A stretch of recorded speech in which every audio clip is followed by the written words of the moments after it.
प्राचीन जिन मंदिरों में जहाँ पर 150, 200, 250, 500 साल पुराने जिन मंदिर जहाँ पर थे, वहाँ की समाज बहुत समृद्ध थी, धार्मिक वातावरण था, सभी लोग सुखी, शांत और समृद्ध थे। उन्हीं जगहों पर आज के समय में जैसे कालांतर हुआ और आज वहाँ पर समाज में विघटन है, द्वेष है और उतनी समृद्धि नहीं है, जबकि जिन मंदिर भी वही है, लोग भी वही है। तो ऐसा क्यों महाराज जी, मेरा ये शंका गुरुदेव। देखिए, ये समय काल का परिवर्तन है।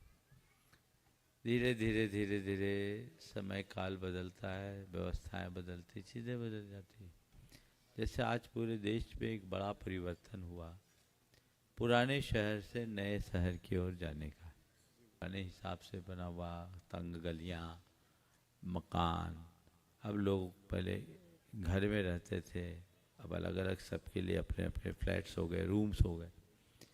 तो कल्चर बदला, लोग पुराने शहर से नए शहर की ओर चले गए, बस्ती से बाहर निकल के रोड पे आ जाते।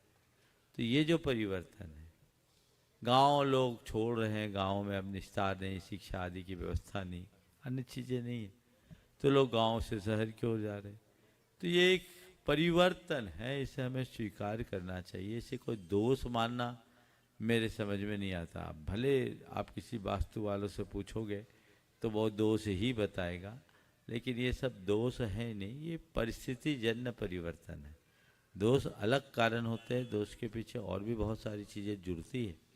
लेकिन यदि इस तरह से धीरे धीरे समाज कम होती, जैसे उज्जैन को ही देख लीजिए, कभी नयापुरा और नमक मंडी जैनियों का गढ़ हुआ करता था, अब सब फ्रीगंज में आ गए। धीरे धीरे फ्रीगंज भी खाली हो रहा है, तो ये कॉमर्शियल हो गया, तो लोग दूसरे कॉलोनियों की ओर बढ़।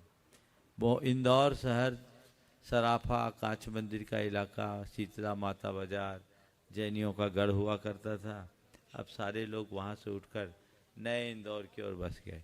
तो ये परिवर्तन स्वाभाविक है, समय समय पर होता रहता है, उसको उसी अनुरूप देखना चाहिए।